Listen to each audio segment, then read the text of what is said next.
Photo काढायचा का कस केली बघ लोटस महल आम्ही आता आलेलो आहेत मित्रांनो. Lotus Mahal Narasimha temple complete केला. मित्रांनो ब्लॉग वगैरे बघत राहा मित्रांनो. आमच्या याच्यात डोनेटचा पण ऑप्शन आहे. तुम्ही आम्हाला ना एक 100 रुपयाचं लिमिट आहे. 100च्या खाली नाही करू शकत. 100च्या वरती तिथे एक लिंक देतो गुगल पेची. त्याच्यावरती पैसे आम्ही बुमलत फिरू.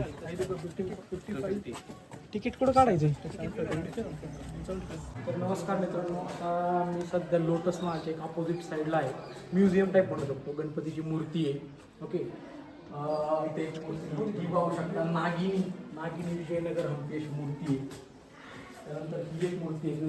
ही विष्णूची मूर्ती तुम्ही पाहू शकता. सगळ्या हिंदू धर्मातल्या देवांच्या मूर्ती इथं कोरलेल्या आहेत. मूर्त्या कोरलेल्या आहेत. अभिलेख सहित नागाचं कदाचित तिथं काहीतरी असेल. कारण की नागाच्या हनुमानाच्या मूर्त्या प्रचंड प्रमाणात दिसतात. उमा महेश. विजयनगर राज्याचं एक शहर आहे हे. 14व्या-15व्या शतकात काहीतरी आहे तिथं बांधणी झालेली आहे. विजयनगर राजधानी त्या काळात हंपीची राजधानी होती. हंपीची राजधानी विजयनगर होती. आणि विजयनगर आणि हे लोटस महल म्हणजे ह्या लोटस महल नाव का पडले माहिती का. ह्याच्या महालाचा आकार होता ते कमळासारखा आहे. लोटस आकार आहे त्याचा. त्याच्यामुळे लोटस महल. मुळात राणींचं विश्रांतीगृह होतं. बांधणी जी केलेली आहे ती अशी आहे की चारही बाजूनी हवाई. चारही बाजूनी थंडावा एकदम थंड. हे पाहू शकतो. आणि ही बघ ना हरिण उलटे लटकवलेले इथं. हे हरिण हे हरिण हा माणूस आहे. त्याला एक काठी लावलेली आहे. हे झालं शिकार करताना. हा माणूस आहे. हा बाण आहे. हे हरिण आहे आणि हा बाण सुटलेला आहे. काय मूर्ती आहे. खतरनाक बेस्ट आहे म्हणजे नाही का आपण विचारही नाही करू शकत त्यावेळेसची. बघा नंदी तरी पण बऱ्यापैकी अशा मूर्त्या आहेत ज्या खंडित झालेल्या आहेत. खंडित झाले मुघल काळामध्ये. कदाचित मुघलांनी त्यांना तोडून टाकल्या. तोडफोड केली मुघलांनी. काय सुंदर मूर्ती आहे. म्हणजे याचा इतिहासच आहे आपला. आपण जर इतिहास साक्ष आहे आपण म्हणू शकतो. ही मूर्ती बघा मुलतच नाहीये. पण शिर गायब झालेले काय करू शकतो. तुम्हाला नागाचा अजून एक हिंदू नाग. आपल्या हिंदू धर्मात नागाचं महत्वच आहे की नाही. नागाचं महत्वच आहे. कारण की तुम्हाला नाग दिसतोय. आपल्या महाराष्ट्रात नागपंचमी सण खास त्यासाठी साजरा केला जातो. वीरभद्र गणपती बाप्पाची मूर्ती आहे. इथं भैरव होऊ शकता. म्हणजे ही साक्ष आहे महाराष्ट्राच्या इतिहासाची. बरोबर की नाही. इथून एक्झिट आहे आय थिंक. इथून एक्झिट आहे. इकडून आलेलो आहेत आम्ही आता.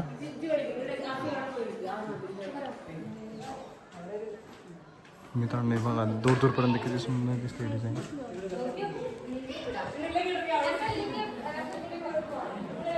ही बघा हनुमानाची मूर्ती.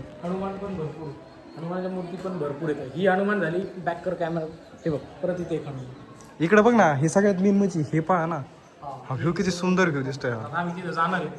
काय पाहणार त्याच्याबद्दल माहिती नाही. जाऊन येतो आम्ही.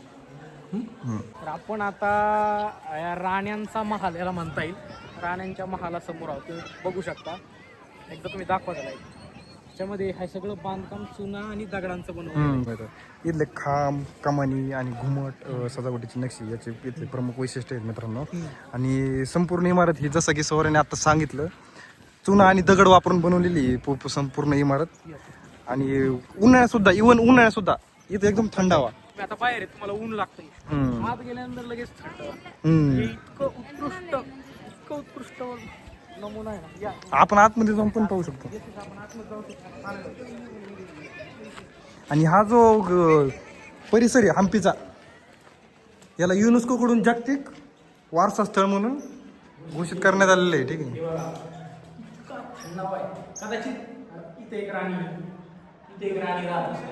पुढच्या एका याच्यामध्ये दुसरी राणी राहत असेल. तिसरी राणी राहत असेल. अशा प्रकारे राणी राहत असतील. परंतु इथे एकदम थंड वाटतंय. वरती बघ ना नक्षी काम किती मस्त काम. आणि इथलं आजूबाजूचा परिसर आहे. नंतरच्या काळात पण बांधलं गेलं असू शकतं. ह्याला चुना विना वापरून आहे ना थोडस ह्याला मरम्मत केलेली आहे. आपल्यावरती शाह्या ज्या आहेत आपल्या आदिलशाह कुतुबशाह यांनी ज्यावेळेस आपल्यावर राज्य करायला सुरुवात केली त्यावेळेस ते बांधकाम असू शकतं. हा दुसऱ्या राण्यांसाठी नाही का, जे राण्यांसाठी प्रत्येक राहायला व्यवस्था अशी आहे व्यवस्था बरं का. तर आम्ही आतमध्ये गेलो, ती मूर्ती तिथं खंडित केलेली आहे, तिथं फक्त पाय येतो नाही का ह्या मंदिरात नाही का. काय इथं मंदिर होतं? तिथं काहीच नव्हतं बरं का. चला म्हणला थांब ना, नाही नाही, दोन एकच मिनिटं लागेल. ऐक नाही लागत. ऊन आहे पुढे. तर तो काय म्हणला की तो आला आणि तो म्हणला म्हणलं, बघा ना सगळी मूर्तीच खंडित केली राव. हा यांनीच केलेली नाही का बरं का. झालं मग नाही का, आणि असं थोड्या वेळ झालं आणि मी त्याच्याकडे बघितलं, याच्याकडे बघितलं आणि याला हात लावला बरं का. आणि असं केलं म्हणलं चल झुबेर. त्याच्याकडे बघितलं तोंडच उतारलं, असं बघतोय बरं का. मी त्याला म्हणलं मार्केट म्हणलं, ते म्हणलं मी यांनी गेले म्हणलं चल झुबेर चला मग.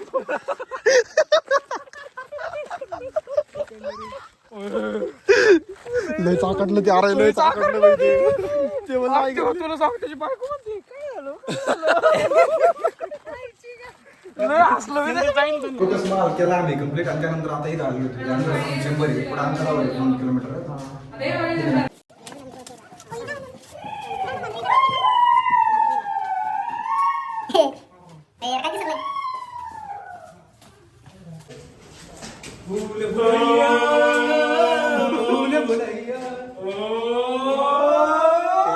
माणसं आली तिथं आतमध्ये. ते आम्ही बळदात आलो. हे थोडक्यात जमिनीच्या खाली याला बळद म्हणून Underground chamber. गावाकडे वाड्या असतात, त्या वाड्यांमध्ये बळद असतात खाली. त्या बळदा टाईप फक्त खाली एक सुविधा शत्रूने कधी हल्ला करायचा इथं लपता येत नाही का? तुम्ही लपू शकता. आता मला कदाचित असं वाटतं मंदिर पण आहे नाही का. इथं थोडंसं भीतीत आहे काय, फ्लॅश लावा लागतोय मोबाईलचा, तेव्हा काहीतरी दिसतंय आहे का नाही. पलीकडून एक्झिट आहे का, जायचं का तसं? इकडनंच आहे का? यार इकडे प्रकाश दिसतोय मला. नाही काय नाही तिकडे फक्त महानवमी डिब्बा आहे मित्रांनो हा.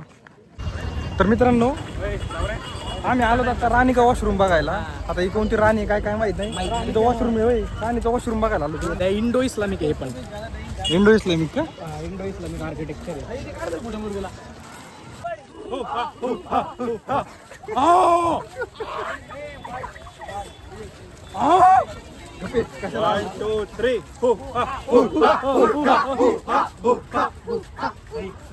धन्यवाद धन्यवाद. चला जेवण झालंय. पाच टाकून दिली तर आम्ही रस्त्यात कडेला मस्त झोपत होतो. दमले तर लेट झालेलं आहे. आता आम्ही चाललो विठ्ठल मंदिराकडे. काय काय तिथं काय काय बघायला? विठ्ठल टेम्पल आहे, 50 रुपयाची नोट आहे. हा नोट आहे. मला वाटतं झालंय आपलं ऑलमोस्ट सगळं बघून झालंय आता आहे का नाही. आपण निघू आता. मयूरच्या गप्पा चालू आहेत रिक्षावाल्यासोबत. काय गप्पा चालल्या त्या? मयूर लगेच ओळख काढतो. मयूर निघत की नाही ओळख? मयूर ओळख निघत की नाही? मयूर ओळख निघत की नाही? भैया ये होलगी काय आहे? हे जो नर आहे तो एका त्या दुसऱ्या नराला आकर्षित करण्याचा प्रयत्न करतोय, जेणेकरून त्याचं लग्न महाराष्ट्रात काय त्याला पोरगी देत नाही कोणी. त्याच्यामुळे तो इकडं संबंध प्रस्थापित करून इकडाची पोरगी महाराष्ट्रात द्यायचा प्रयत्न करतोय. तसं पण इथे आहे ना, गाव आहे आम्हाला येताना लागलं हुलगिरी नावाचं गाव आहे. तर आमचं असं म्हणणं आहे किंवा आम्हाला असं नव्हते हा बहुतेक तिकडचं आहे, हुलगिरी गावचा आहे. त्याच्यामुळे नाव काढलं आहे हुलगिरीची. तुम्ही हुलगिरी आला मी हुलगी आला त्याचं. हा सादर मी तुमचं पाहिलं हुलगिरी काय सादर काय कसं काय ओळख काढते बघा. लिगली ओळखीची इथं पण सोयरी संबंध नाही. सोयरी जुळायचं काम करतोय. सोयरी जुळल्यानंतरच आम्ही आता का महाराष्ट्रात येणार आहे. आता डायरेक्ट बिंदी आहे. मोठ्या बाता मारलेले आहेत. मी IT कंपनीत आहे, मी मॅनेजर आहे, मला 50,000 पगार आहे. 50 लाख रुपये बरं आबाई तुला काय नाही तुला सोडून दिलं नाही. काम चालू आहे. सोडून दिलेलं आहे आबाईला.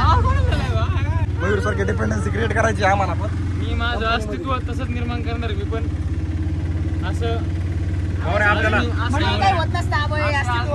त्यासाठी काहीतरी करावं लागतं. याला कालबता सुचला आता बघितला का रूमवर लागेल ना तुम्हाला आपल्या रूमवर लागेल ना आल्ला ठेसायला चहा करायला लागेल ना नको नको करून ठेवायची कॉन्ट्रीट घेऊ आपण रूमवर असं काय म्हणू नको मायरा पण येईन मग कॉन्ट्रीचा कॉन्ट्रीट कालबता घ्यायचा आहे मला रूमवर आलं ठेचायला कॉन्ट्रीचा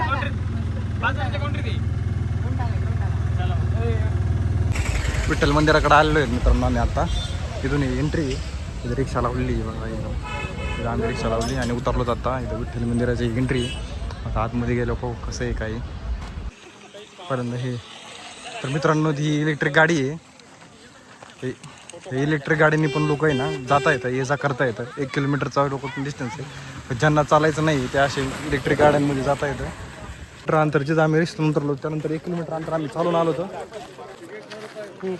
पाय जमलेला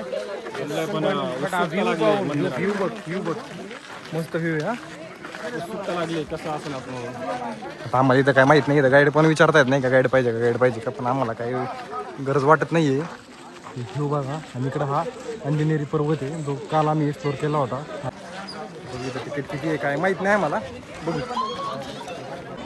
हा मित्रांनो मेळमंडळी व्ह्यू आहे आतमधला इथून आम्ही एंट्री केली इथनं एंट्री केलेली आहे हा रथ आहे जो 50 रुपयाच्या नोटेवर तुम्हाला दिसाल पाठीमागच्या बाजूला हे बघा हा रथ आहे हे बघा हम्पी नाव आहे खाली आणि हा रथ हाच रथ इथे हे बघा इथं मित्रांनो सगळेजण चप्पल घालूनच आतमध्ये जातात कारण इथं कोणत्याही देवाची पूजा होत नाहीये मस्त आहे सगळे मंदिरं मस्त आहे दोघं जण जर थकले तिथं बसून घेतलं यांनी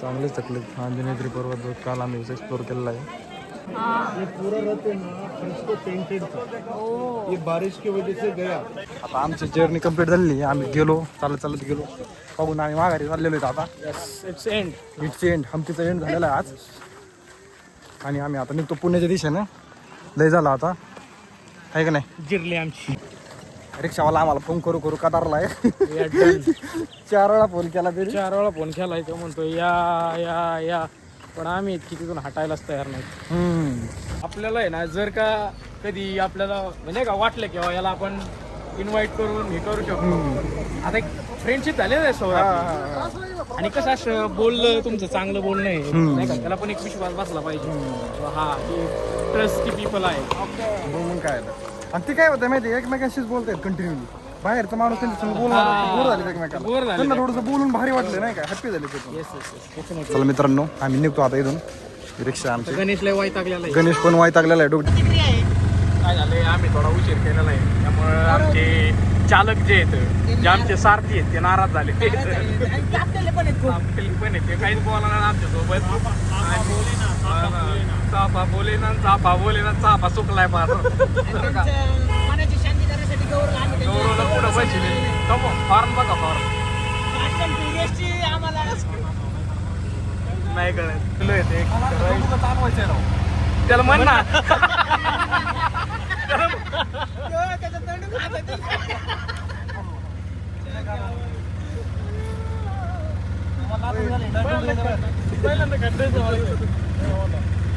गौरव कसं वाटतंय मग हळूच नीड बघ असा कोपरा इनडायरेक्ट इकडून येऊ छातीतच घाली होय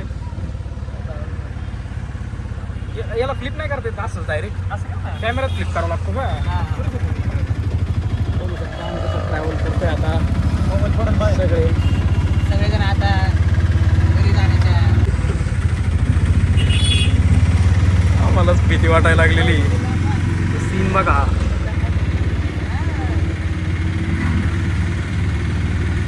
काय सनसेट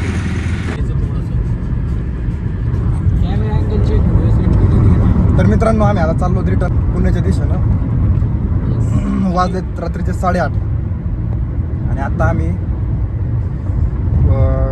हॉस्पिटलच्या पुढे निघालो हॉस्पिटलच्या पुढे 50 किलोमीटर निघालेलो आहेत आम्ही आणि आता इथून हुबळी 100 किलोमीटर दाखवते म्हणजे आम्हाला 8:30 म्हणजे सकाळचे 6 वाजणार आहेत 10-12 तासाचा प्रवास आहे हा पूर्ण प्रवास आम्ही रात्रीचाच करणार आहे कारण रात्रीचा प्रवास बेटर राहतो मित्रांनो आजचा हा ब्लॉग आपण इथेच एंड करूया थँक्यू धन्यवाद गुड नाईट वडक्कम